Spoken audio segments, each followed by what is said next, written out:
আপোনালোকক সকলোকে স্বাগতম জনাই মোৰ ফালৰ পৰা প্ৰণিপাত জনাইছোঁ। আৰু আপোনালোকে দেখিব পাৰিছে বেংগলী সম্প্ৰদায় এক চৈত্ৰ মাহত তথা চ'ত মাহত যি চৰক পূজা উদযাপন কৰা হয়, য'ত মহাদেৱ আৰু মা কালী বিষয় পূজা কৰা হয়। সেই অনুসৰি আপোনালোকক সম্পূৰ্ণ ভিডিঅ'টি চাবলৈ দেখাব পাৰিছোঁ মই মা কালী, অৰ্থাৎ স্বয়ং মা কালী আহিছে। আৰু আপোনালোকে ভালকৈ ফটো সেৱা কৰি ল'ব পাৰিব। আৰু এনেকৈ ধৰিব পাৰিছে মই ভিডিঅ'টিত আৰু সম্পূৰ্ণ বস্তু আৰু বাকী আছে, সেইবাবে মই নীলপাঠলৈ যাব বিচাৰিম মেইন পূজালৈ।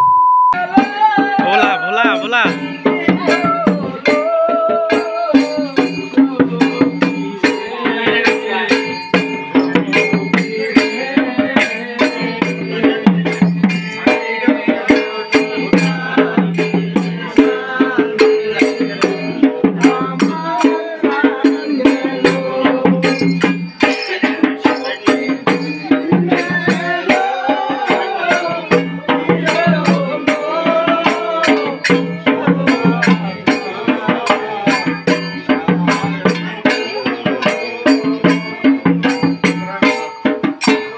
আৰু এই পূজাৰ বিষয়ে বহুতো ইতিহাস আছে, যি ইতিহাস মই এই ভিডিঅ'ৰ জৰিয়তে ক'লে শেষ নহ'ব।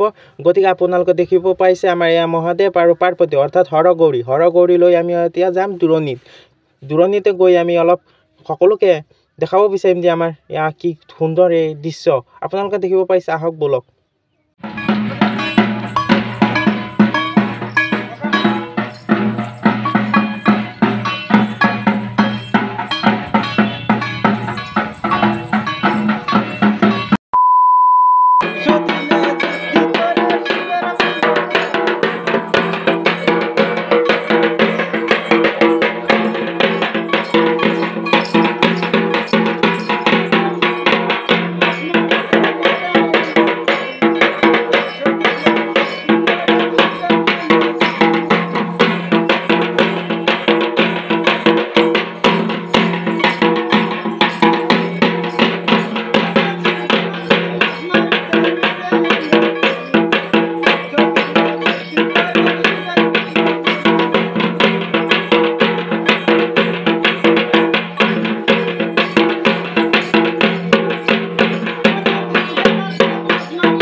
আপোনালোকে মোৰ ভিডিঅ'টিৰ জৰিয়তে জড়িত হৈ থাকক আৰু আপোনালোকে দেখিব পাৰিব বৰশী মেলা। ধন্যবাদ।